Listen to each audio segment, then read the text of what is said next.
Kesako Kesagarako Orotiya Kesagarako Jalala ke jabaf Didiya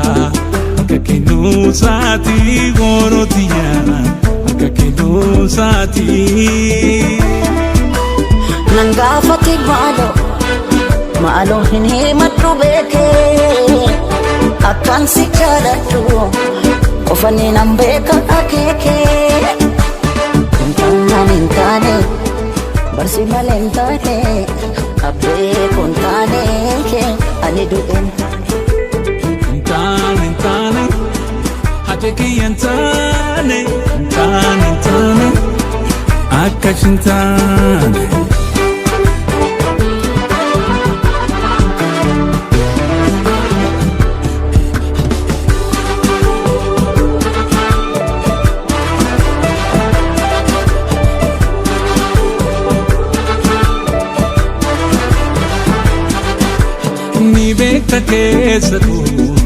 Kesako Kesagarako Orotiya Kesagarako Jalala ke jabaf Didiya Kakinu sati Orotiya Kakinu sati Nangafati Malo hinhi matubeke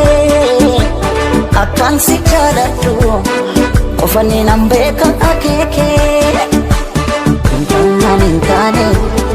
Barsi malentane Abbe Taane ke ani du'en Taane Hachakiyan Taane Akashin Taane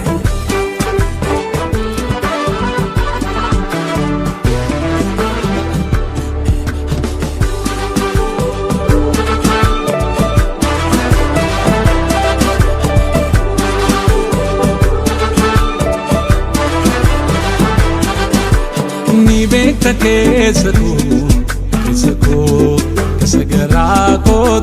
Orotiya Kesagarako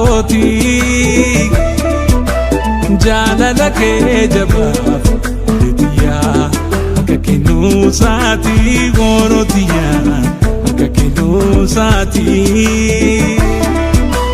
Nangafati Malo hinhi matubeke Akan si charatu Ofani nambeka akeke Taane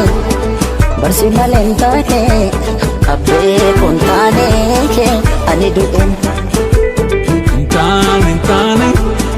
Hachakiyan Taane Akashin Taane